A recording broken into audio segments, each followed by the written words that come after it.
Hello students, आज हम पढ़ने वाले हैं अवरोधी माध्यम में प्रक्षेप्य पथ। अवरोधी माध्यम क्या होता है, प्रक्षेप्य पथ क्या होता है, वो सब हम पहले से पढ़ चुके हैं। तो आगे बढ़ते हैं थ्योरम की ओर।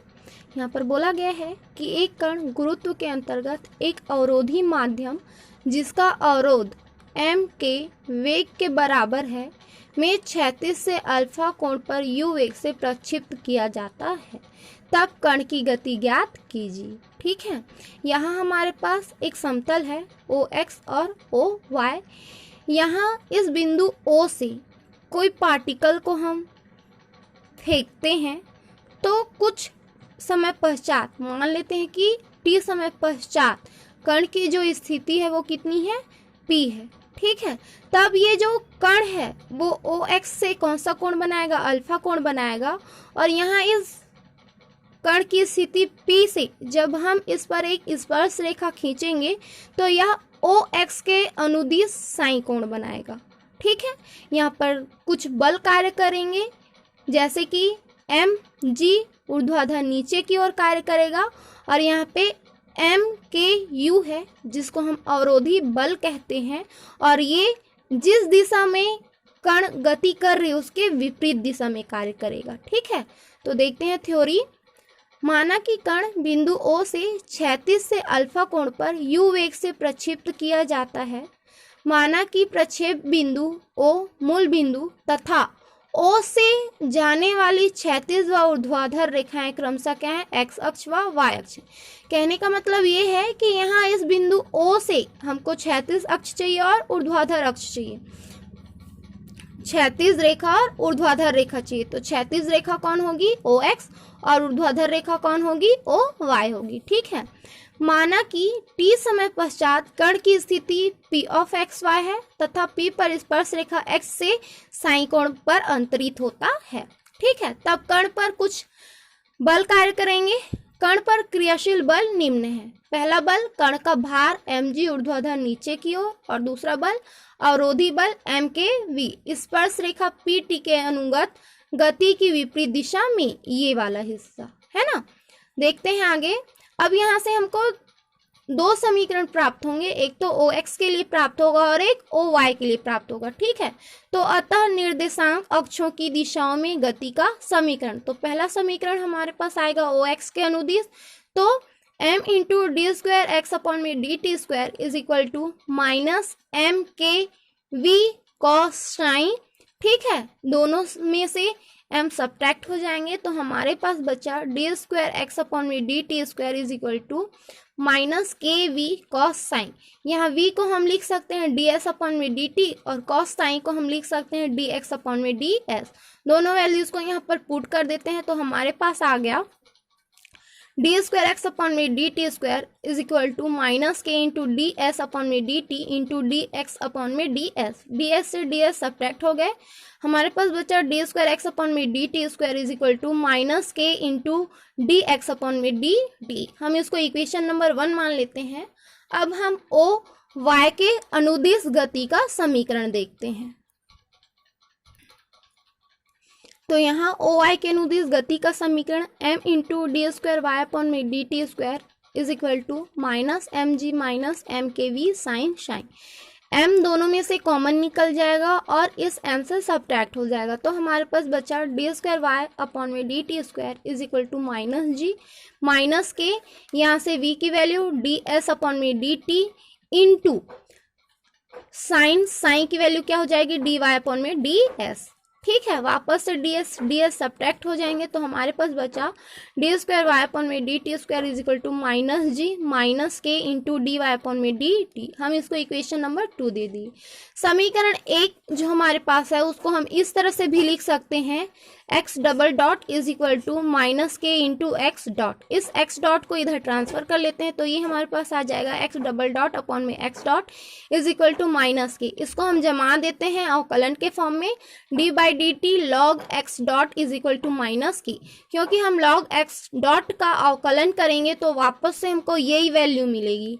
ठीक है, तो अब हम क्या कर देते हैं, इसका समाकलन कर देते हैं। तो समाकलन करने के बाद हमारे पास क्या आ जाएगा, log x dot is equal to minus के टी प्लस C1। यहाँ से हमको C1 की वैल्यू फाइंड करनी है। ठीक है, तो प्रारंभ में जब प्रक्षेप होने ही वाला था, तो उस समय t की वैल्यू क्या थी 0 और x dot is equal to हमारे पास क्या था वैल्यू u cos अल्फा। तब c की वैल्यू हमको क्या मिल जाएगी, यहाँ से हमको यहाँ से c1 की वैल्यू मिल जाएगी, ये फंक्शन 0 हो गया, यहाँ x डॉट के स्थान पर u cos अल्फा हो जाएगा। इस वैल्यू को हम समीकरण 3 में पुट कर देते हैं, ठीक है। तो ये हमारे पास आ गया log x dot is equal to minus के टी प्लस यहाँ c1 की जो वैल्यू थी समीकरण 1 में समीकरण 3 में, वहाँ हम c1 की वैल्यू पुट कर दी। इस log u cos अल्फा को इधर ट्रांसफर कर देते हैं, तो ये हमारे पास आ गया log x dot minus log u cos alpha is equal to minus के टी। तो ये हमारे पास आ गया log x डॉट अपॉन में u cos alpha is equal to E की पावर माइनस के टी। इधर से log हटाएंगे तो यहाँ e की पावर माइनस के टी हो जाएगा। तो इस तरह से हमारे पास आया x डॉट अपॉन में u cos alpha is equal to E की पावर माइनस के टी। u cos अल्फा को इधर हमने ट्रांसफर कर दिया, तो x dot is equal to हमारे पास क्या है u cos अल्फा इंटू ई की पावर माइनस के टी। Equation number 4। जो हमारे पास समीकरण 2 था उसको हम समीकरण 1 की तरह ही सॉल्व करते हैं, तो ये हो जाएगा, ये हमारा समीकरण 2 था, इसको हम इस तरह से लिख सकते हैं y double dot is equal to minus g minus k, और ये dy अपॉन dt को हम क्या लिख सकते हैं y डॉट लिख सकते हैं, ठीक है।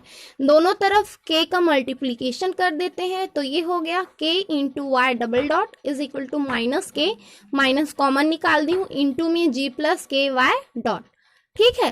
g प्लस के वाई डॉट को हम इधर नीचे ट्रांसफर कर लेते हैं, तो ये हमारे पास आ गया k y double dot upon में g प्लस के Y dot is equal to minus k. इसको भी हम अवकलन के फॉर्म में जमा लेते हैं, तो d by D T log g plus के Y dot is equal to minus K. अब इसका हम समाकलन कर देते हैं, तो हमारे पास कितना आ जाएगा log g प्लस के Y dot is equal to minus के टी प्लस c2। वापस से c2 की वैल्यू फाइंड करते हैं, तो प्रारंभ में t इज इक्वल टू हमको क्या मिलेगा 0 और y dot is equal to क्या मिलेगा u साइन अल्फा। तब समीकरण 5 से c2 की वैल्यू निकालते हैं, जहां पर ये वाला टर्म 0 हो जाएगा, यहाँ y डॉट के स्थान पर क्या हो जाएगा u साइन अल्फा।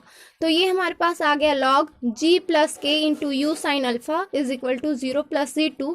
तो c2 की वैल्यू हमको मिल गई log g प्लस के यू साइन अल्फा। इस c2 की वैल्यू को समीकरण 5 में पुट कर देते हैं, तो हमारे पास आ गया log g प्लस के Y dot is equal to minus के T plus log g plus के यू साइन अल्फा। इस log g प्लस के यू साइन अल्फा को इधर ट्रांसफर कर देते हैं, तो ये हमारे पास आ जाएगा log g प्लस के Y dot minus log g plus के you sine alpha is equal to minus के टी। सिंप्लीफाई करने पर ये हमारे पास आ गया log g प्लस के वाई डॉट अपॉन में g प्लस के you sine alpha is equal to minus के टी। लॉग हटाएंगे तो ये हमारे पास आ जाएगा g प्लस के वाई डॉट अपॉन में g प्लस के you sine alpha is equal to E की पावर माइनस के टी। g प्लस के यू साइन अल्फा को इधर ट्रांसफर कर देते हैं, तो ये हमारे पास आ गया g प्लस के Y dot is equal to g plus के यू साइन अल्फा इंटू ई की पावर माइनस के टी। Equation number 6। समीकरण 4 और 6 से t समय बाद वेग के क्षैतिज और ऊर्ध्वाधर घटक प्राप्त कर सकते हैं हम। समीकरण 4 का समाकलन करने पर ये हमको मिल जाएगा x बराबर minus you cos alpha upon में के इंटू माइनस के टी प्लस C3 की वैल्यू फाइंड करने के लिए प्रारंभिक स्थिति पे चलते हैं, तो t इज इक्वल टू 0 और x की वैल्यू कितनी हो गई 0। तो यहाँ से C3 की वैल्यू हमको क्या मिल गई u cos अल्फा अपॉन में k।